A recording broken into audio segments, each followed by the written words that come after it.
अगर हम सोलर और विंड एनर्जी को आपस में कंबाइन करके आपके घर के ऊपर उसे इंस्टॉल कर दें तो हमारे पास में एक ऐसा सोर्स ऑफ एनर्जी बन जाएगा जो कि 24/7 अवेलेबल होगा, क्योंकि दिन के समय में तो घर का सारा लोड सोलर से चलेगा और रात के समय में घर का सारा लोड विंड से चलेगा। तो क्या डोमेस्टिक कस्टमर के लिए विंड टरबाइन एक सही आइडिया है या फिर यह है एक वेस्ट ऑफ मनी?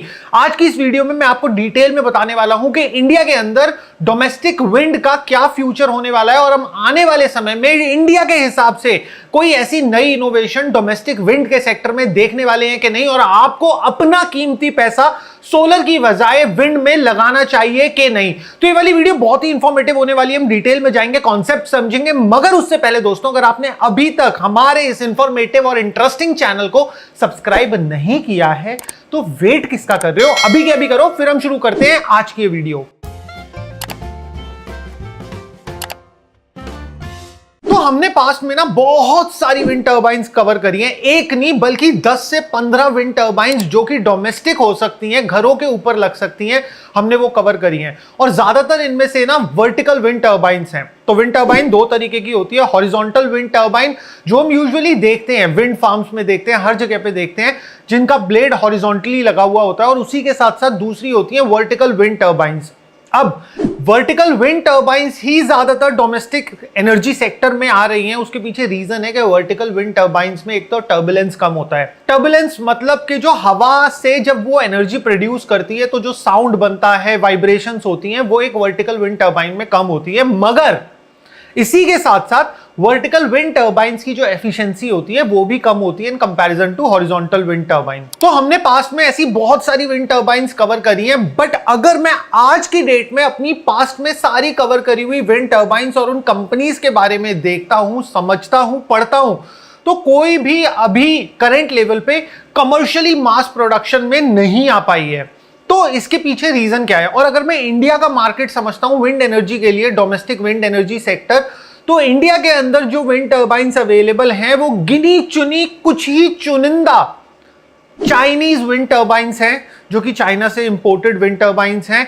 और उसके अंदर भी जब मैंने डायरेक्टली कुछ कस्टमर्स से बात करने की कोशिश करी जिन्होंने उन्हें इंस्टॉल कर रखा है उन विंड टर्बाइंस को, तो उनका भी मुझे रिव्यू मिला। तो उनके रिव्यू के बेसिस पे और उसी के साथ साथ नो हाउ फैक्ट्स के बेसिस पे आज की हम ये राय बनाने वाले हैं कि हमारे को क्या अपनी छतों पे विंड टर्बाइंस का अल्टरनेट देखना चाहिए सोलर के साथ साथ या फिर नहीं। तो दोस्तों, सबसे पहली चीज समझने वाली क्या है, अगर हम अपने घर पे एक विंड टर्बाइन लगाते हैं तो हम ऑफकोर्स एक ज्यादा बड़े साइज की विंड टर्बाइन नहीं लगा सकते। उसके पीछे रीजन क्या है कि जब भी कोई भी विंड टर्बाइन होगी उसके अंदर मूविंग पार्ट्स होंगे। मूविंग पार्ट्स अगर चलेंगे तो वो टर्बुलेंस क्रिएट करेंगे, वाइब्रेशंस क्रिएट करेंगे। और जब आप उसे अपने रूफटॉप पे लगाओगे या फिर जमीन पे भी लगाओगे, तो पहली चीज तो क्या है, अगर आप जमीन पे लगाओगे तो आपको बहुत ही एलिवेटेड हाइट चाहिए, तो उतनी एलिवेटेड हाइट के लिए आपको स्ट्रक्चर बनाना पड़ेगा। बट अगर आप उसे अपने लेंटर पे लगाते हो तो लेंटर में वो वाइब्रेशंस क्रिएट होंगी। और उसी के साथ साथ विंड टर्बाइन का एक बहुत बेसिक प्रिंसिपल है जो कि समझना बहुत जरूरी है कि जितना बड़ा साइज होगा विंड टर्बाइन का उतनी ही ज्यादा एफिशिएंट वो विंड टर्बाइन बनेगी। तो जितना हम साइज विंड टर्बाइन का छोटा करते जाएंगे वो उतनी ही कम एफिशिएंट होगी और वो उतनी ही तेज हवा में चलेगी। तो जब कभी भी आपने देखी होगी, जैसे राजस्थान में जैसलमेर में सुजुलॉन का एक बड़ा सा विंड फार्म है, तो वहां पे जो विंड टर्बाइन है वो मैसिव साइज की होती है, बहुत बड़े साइज की होती है। अगर उन्हीं विंड टर्बाइन को आप छोटा कर दोगे जो कि चाइनीज इंपोर्टेड विंड टर्बाइन है, तो उनकी एफिशिएंसी ड्रास्टिकली डाउन आ जाएगी। और उसी के साथ साथ बहुत सारे लोगों के दिमाग में एक मिसकंसेप्शन है कि हवा चलेगी तो विंड टर्बाइन भी चलेगी। मगर दोस्तों, हर हवा एक जैसी नहीं होती है। तो जब एक विंड टर्बाइन को घूमना होता है, विंड टर्बाइन के लिए दो तरीके की हवा होती है, एक होती है अच्छी हवा, एक होती है बुरी हवा। अच्छी हवा हम किसको बोलेंगे? अच्छी हवा हम उस हवा को बोलेंगे जो कि कंसिस्टेंटली चलती है और एक ही स्पीड में चलती है और ज्यादातर एक ही डायरेक्शन फॉलो करती है। तो अगर आपकी ईस्ट टू वेस्ट विंड चल रही है और वो 6-7 मीटर पर सेकंड की विंड है और उसके अंदर कोई हाई पावर गस्ट नहीं आ रहे हैं, कभी भी आपने देखा होगा, आप छत पे खड़े हुए हो, फॉर एग्जांपल शाम के समय में हवा चल रही है, आप फील करोगे कभी कभी ना एकदम से झटके से तेज हवा आती है, तो उसे हम कहते हैं गस्ट। और जो ये विंड टरबाइन होती है ये गस्टी विंड में जल्दी खराब होती है क्योंकि मैकेनिकल मूविंग पार्ट है। तो एक कॉन्टिन्यूअस कंसिस्टेंट स्पीड पे विंड टरबाइन घूम रही है, एकदम से गस्ट आया तो ऑफकोर्स उसकी स्पीड तेज होगी और वो लोड सारा का सारा बेयरिंग, रोटर शाफ्ट और मोटर पे जाएगा। क्योंकि होता क्या है, जो बड़े वाली विंड टरबाइन होती है उसके अंदर ना स्पीड कंट्रोल मैकेनिज्म होता है कि हवा कितनी तेज चल जाए उसकी एक स्पीड है, वो लिमिट रहेगी, उतने में ही रहेगी। मगर छोटी विंड टरबाइंस में ना उतना सोफिस्टिकेटेड सिस्टम लगा पाना अपने आप में चैलेंजिंग होता है। तो वो सस्ती विंड टरबाइंस होती हैं घरों पे जो बनाई जा रही हैं घरों पे लगाने के लिए, तो उनमें ऐसा कुछ सिस्टम नहीं होता, तो गस्ट ऑफ विंड से वो खराब हो जाती है। अब शहरों में गस्ट हमें ज्यादा देखने को क्यों मिलता है? क्योंकि शहरों में बड़ी बड़ी ऊंची ऊंची बिल्डिंगें बन गई हैं। अब अगर एक बिल्डिंग खड़ी है और उस पर हवा टकराएगी तो वो बिल्डिंग के दूसरी साइड से निकलेगी और जब वो यूं करती है, जब वो हवा घूम के निकलती है तो ऑटोमेटिकली वहां पे विंड गस्ट फॉर्म हो जाता है, वॉर्टिसीज भी फॉर्म हो जाती है कई कई बिल्डिंग डिजाइन की वजह से।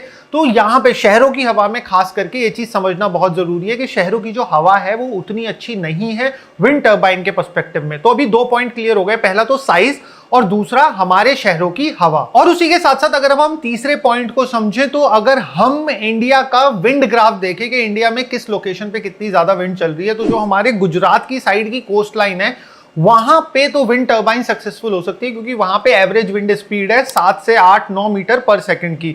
और एक विंड टरबाइन को सक्सेसफुल होने के लिए, एफिशिएंट होने के लिए कम से कम नहीं तो कम से कम 4 से 5 मीटर पर सेकंड की विंड स्पीड चाहिए होती है। और जैसे ही हम उस कोस्ट लाइन वाले, गुजरात कोस्ट लाइन वाले रीजन से पीछे चले जाएंगे, तो इसमें गुजरात आ गया, मुंबई आ गया, गोवा आ गया, वो वाली कोस्ट लाइन की हम बात कर रहे हैं। तो हम इसमें जैसे जैसे पीछे चले जाते जाएंगे तो वहां पे विंड स्पीड जो है वो आपकी कई कई जगह पे तो 3 या फिर 2 मीटर पर सेकंड की भी रह जाती है। तो वहां पे विंड टरबाइन तो एकदम कंप्लीट नो है। और ये जो 3 मेजर रीजंस मैंने आपको बताए हैं, यही वो मेजर रीजंस हैं जिसकी वजह से कोई भी नई कंपनी विंड टरबाइन सेक्टर में, खास करके डोमेस्टिक विंड टरबाइन सेक्टर में हाथ नहीं डालना चाहती, क्योंकि ये प्रॉफिटेबल सेक्टर अपने आप में है ही नहीं। और जितने भी लोग, आप लोगों में से मेरी ये वीडियो देख रहे हैं और जो आस लगा के बैठे हैं कि यार कभी ना कभी तो कोई विंड टरबाइन आएगी जिसको हम अपने रूफटॉप पे लगा सकेंगे और सोलर से ज्यादा बिजली बना सकेंगे, तो मेरे को कहते हुए दुख हो रहा है, बट ये सपना जो है वो शायद सपना ही रहेगा, कभी हकीकत ना बन पाए। क्योंकि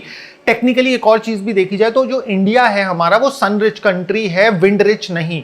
तो जितना आउटपुट आप सोलर पैनल से ले लोगे कॉस्ट के कंपैरिजन में, उतना आउटपुट हम कभी भी एक विंड टरबाइन से नहीं ले सकते। और सोलर की इनोवेशन की बात करी जाए तो सोलर जिस हिसाब से बढ़ रहा है, जो रैपिड इनोवेशंस आ रही है, पहले क्या होता था, पहले सोलर में एक पॉली पैनल आता था, ब्लूइश कलर की टिंच में जो पैनल आता था वो एफिशिएंट होता था आपका 16-17%, 18%। उसके बाद में आपका मोनो आ गया जो काले रंग का सेल होता है। अब मोनो के बाद में आ गया मोनो टॉपकॉन जो भी रीसेंट है। और अब जो रेट है सोलर पैनल का वो इतना कॉम्पिटेटिव होता जा रहा है क्योंकि इतना मास प्रोडक्शन हो रहा है सोलर पैनल्स का। तो जो हमारे को फॉर एग्जांपल 1 लाख रुपया लगा के जो मेरे को सेविंग्स एक सोलर से करने को मिल जाएंगी, वो मुझे विंड एनर्जी से या फिर विंड टरबाइंस के थ्रू कभी भी करने को नहीं मिलेंगी। और इनफैक्ट पास में हमने अपने चैनल पे जितनी भी विंड टरबाइंस कवर करी हैं उसमें से 40-50% तो अभी लैब रिसर्च के बेसिस पे ही उनके रिजल्ट आ रहे हैं। इनफैक्ट उनका भी प्रूफ ऑफ कॉन्सेप्ट भी नहीं आया। और इनफैक्ट जो पावर पॉड कंपनी थी जिसके लिए बहुत सारे लोगों की इंक्वायरी आ रही है, जिसकी एक टेस्टिंग मुंबई में भी चल रही है, उस वाली कंपनी को ऑफिशियली जैन में लॉन्च करना था 2024 में, मतलब इसी साल जैन में उसको लॉन्च करना था अपना पावर पॉड। बट अभी तक उनकी वेबसाइट पे कोई भी अपडेट नहीं है इस चीज के बारे में। फरवरी आ गया है कि क्या वो लॉन्च करने वाले हैं, कब लॉन्च करने वाले हैं।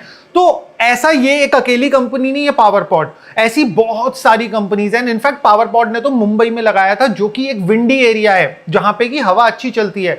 मगर अगेन यहां पे हमारा दूसरा प्रिंसिपल आ जाता है कि वो सिटी है, सिटी में बिल्डिंग्स हैं, बिल्डिंग्स की वजह से टर्बुलेंस है, टर्बुलेंस की वजह से wear and tear wind turbine का बहुत ज्यादा है। और इसी तरीके से आइसलैंड में भी एक कंपनी है आइस विंड्स नाम से जो कि विंड टरबाइन बना रही है, वर्टिकल एक्सिस विंड टरबाइन। तो उस कंपनी ने भी कोई मास प्रोडक्शन चालू नहीं करा। और इसी के साथ साथ हमारी एक रीसेंट वीडियो में हमने बताया था कि एक नासा के स्पेस रोवर के डिजाइन की विंड टरबाइन बनी है, तो पर्टिकुलरली वो वाली विंड टरबाइन भी सक्सेसफुल नहीं है।